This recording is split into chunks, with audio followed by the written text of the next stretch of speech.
بسم اللہ الرحمن الرحیم۔ شروع کرتی ہوں اللہ کے نام سے جو بڑا مہربان اور نہایت رحم کرنے والا ہے۔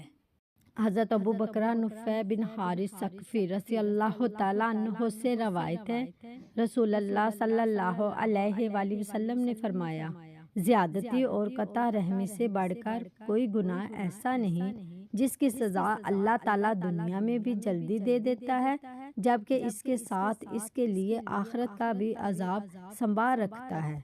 سنن ابن ماجہ حدیث نمبر 4211۔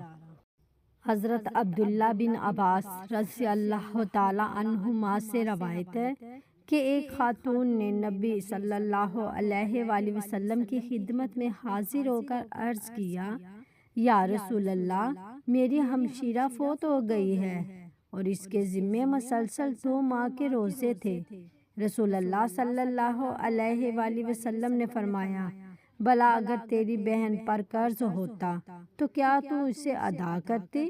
اس نے کہا، جی ہاں، ضرور ادا کرتی۔ آپ صلی اللہ علیہ وآلہ وسلم نے فرمایا، پھر اللہ کا حق ادائیگی کا زیادہ مستحق ہے۔ سنن ابن ماجہ حدیث نمبر 1758۔